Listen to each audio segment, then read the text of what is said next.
بسم الله الرحمن الرحیم.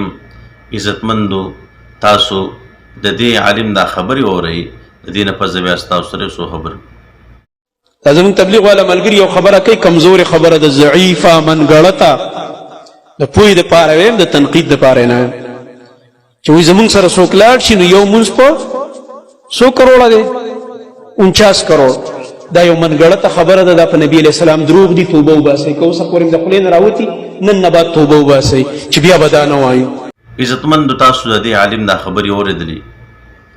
دا و چې دا تبلیغیان وایي چې څوک زموږ سره په تبلیغ کې وځي او زموږ سره لاړ شي نو دته د یو من ثواب چې کوم دی هغه په 49 کروڑ باندې میلاویږي. وایي د تبلیغیانو دا خبره کمزوري ده او دغه حدیث چې کوم دی هغه منګړت دی او ضعیف دی. نو یو خو زه دغې مولانا صاحب ته ویمه چې تا دلته به تبلیغیانو باندې دروغ ویله. تبلیغیان دا خبره نه کوي چې زمونږ څه څوک تبلیغ له لاړ شي او یا څوک زمونږ څه ځي نو هغوی ته چې کوم دی یو مونځ په 49 کروڑ باندې ثواب میلاویږي، بلکې څوک چې د الله رب العزت په لار کې وځي د الله رب العزت چې کوم دی لار هغه بیا تبلیغ هم دی. که څوک حج له لاړ شي دا هم د الله رب العزت لار ده، که څوک عمرې له ځي، که څوک جهاد له ځي، دا ټول د الله رب العزت لارې دي. صرف چې کوم دی هغه د تبلیغیانو څه وتل او د هغوی څه تلل دا خبره د هغې څه خاص نه ده، او نه هغوی چې کوم دی د خپل ځان سره دا خبره خاص کوي.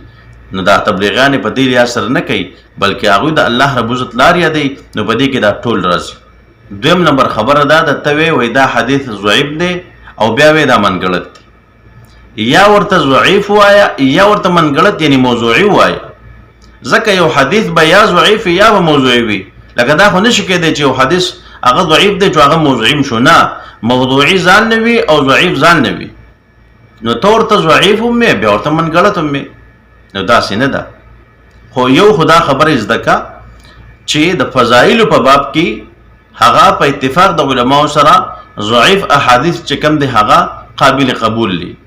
د دې لپاره چې د خلکو دغه نیک کار سره چې کوم دی هغه زړه ولګي او دغه نیک کار وکړي. او بل دا اصل کې 2 احادیث مبارک دي. په یو حدیث مبارک کې راځي چې څوک د الله رب العزت په لار کې چې کوم دی خرچ وکړي، 100 روپۍ خرچ کړي، 1 درهم الله رب العزت په 200 باندې بدلی. دغه رنګ په بل حدیث مبارک کې راځي چې 1 درهم د الله رب العزت په لار کې خرچ کې د هغې په بدله کې الله رب العزت هغه 2 لاکھ چې کوم دی تعالی اجر درکوي. نو تاسو 7 لاکھ لا په 700 کې ضرب ورکوي، دا 49 کروڑ لازم. نو تبلیغیان چې کوم خبره کوي دا اصل کې 2 احادیث هغوی له چې کوم دی په یو بل کې ضرب ورکول دي. نو دغه ضرب نه چې کوم دی 49 کروڑ جوړیږي. یعنی صراحتاً په احادیث مبارکو کې داسې فضیلت نشته دی. کم چې د بیت الله شریف باره کې تا خبره وکړه نو بالکل دا یو ښکاره خبره ده چې بیت الله شریف د پاره کم فضیلت راغلی دی هغه صراحتاً دی. او د الله رب العزت په لار کې خو ما تا ته ویل هغه حج هم راځي عمر هم راځي. یو سړی حج له راغی، یو سړی عمرې له راغی، هلته یو مونځ چې کوم دی یو خو په 1 لاکھ باندې صراحتاً چې کوم په احادیثو کې راځي هغې ته به د هغې اجر میلاویږي. یو ورسه دا 49 کروڑ هم ورګړی کا چې هغه د الله رب العزت په لار کې راوتی دی، حج له راغلی دی، عمرې له راغلی دی، نو دته په 49 کروڑ دغه ثواب هم میلاو شي، یو ورته د 1 لاکھ هغه هم میلاو شي. نو بیا دا 49 کروڑ او 1 لاکھ چې کوم دی هغه دته ثواب میلاو شو. نو دغه چې کوم دی ستا د خبرې جواب دی.